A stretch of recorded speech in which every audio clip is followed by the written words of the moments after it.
Shalom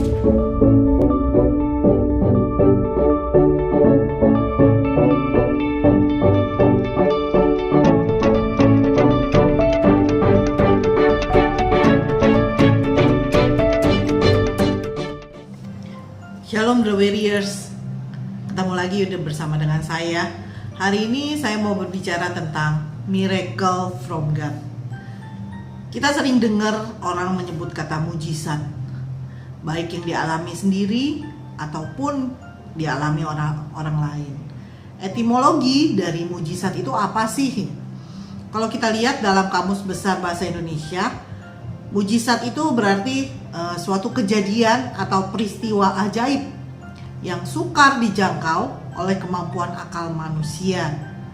Kalau kata mama saya, mujizat itu apa sih ma? Gitu. Segala sesuatu yang gak mungkin tapi itu terjadi, itu dikatakan mujizat. Di dalam Alkitab kita banyak sekali kejadian-kejadian tentang mujizat, baik perjanjian lama maupun perjanjian baru. Dalam Alkitab kita banyak sekali kisah-kisah yang menceritakan tentang mujizat Tuhan yang terjadi dalam kehidupan kita. Mujizat itu kejadian ajaib, peristiwa ajaib yang gak bisa dijangkau oleh kemampuan kita sebagai manusia. Dengan kata lain, manusia mungkin sudah gak bisa, manusia mungkin sudah gak mampu, manusia mungkin udah gak bisa berpikir ke arah sana. Semua itu hanya bisa dikerjakan oleh Tuhan. Itu yang dikatakan dengan mujizat. Nah, jadi bisa kita katakan kalau manusia itu butuh mujizat. Mujizat itu datangnya dari Tuhan.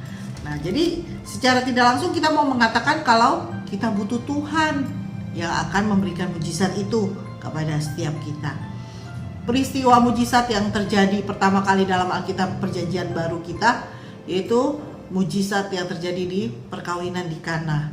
Dalam Yohanes 2 ayat 1-11 di situ dijabarkan bagaimana Tuhan Yesus mengadakan mujizat untuk pertama kali dalam Perjanjian Baru itu.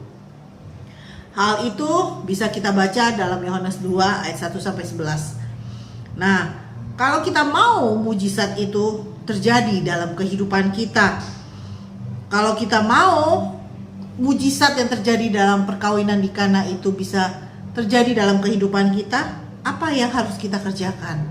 Kita bisa terima mujizat dari Tuhan itu. Yang pertama, kita harus mengundang Yesus. Undang Yesus dalam kehidupan kita. Undang Yesus masuk dalam hati kita. Undang Yesus dalam kita melakukan aktivitas sehari-hari. Ke sekolah kah, ke kantor kah, melakukan aktivitas rumah tangga, atau dalam pelayanan kita, dalam pekerjaan kita. Semua yang kita lakukan, kita perlu Yesus dalam kehidupan kita. Jadi saat kita mengundang Yesus, maka Dia yang akan campur tangan, Dia yang akan turun tangan dalam kehidupan kita.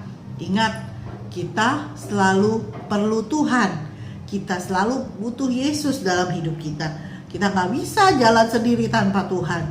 Kita gak bisa lakukan ini dan itu tanpa pertolongan Tuhan. Jadi mau ada mujizat dalam kehidupan kita, sesuatu yang di luar kemampuan manusia bisa terjadi dalam kehidupan kita kalau Tuhan Yesus hadir di dalam kehidupan kita.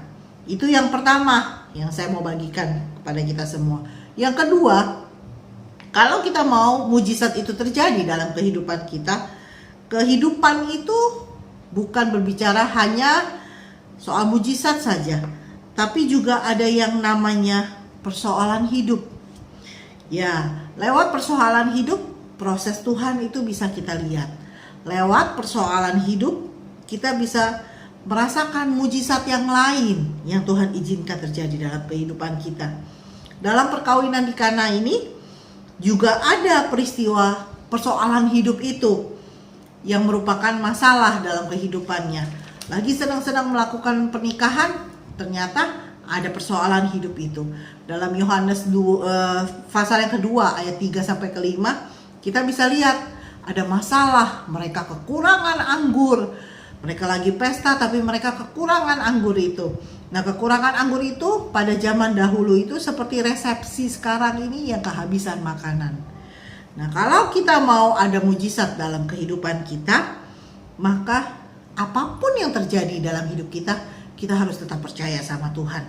Kita harus selalu percaya sama Tuhan. Dalam perkawinan di Kana ini, mereka harus percaya benar-benar dengan Tuhan. Percaya sungguh sama Tuhan. Itu pelajaran yang kedua yang bisa kita ambil dari perkawinan di Kana. Kemudian yang ketiga, saat kita inginkan mujizat itu terjadi dalam kehidupan kita, yaitu mujizat itu bisa terjadi bukan dari hal-hal yang baru saja, tapi mujizat itu bisa terjadi dengan apa yang ada pada kita. Contohnya apa dalam perkawinan di Kana ini? Tempayan. Tempayan yang digunakan di sini itu untuk pembasuhan kaki. Tapi Tuhan bisa pakai tempayan itu sebagai saluran untuk mujizatnya. Tempayan-tempayan itu dipakai untuk mengisi anggur-anggur yang tadinya kekurangan tapi akhirnya jadi melimpah. Jadi mujizat Tuhan bisa kita rasakan bukan hanya soal-soal yang baru, tapi benar-benar yang ada sama kita. Jadi yang pertama tadi, kita harus undang Yesus dalam kehidupan kita.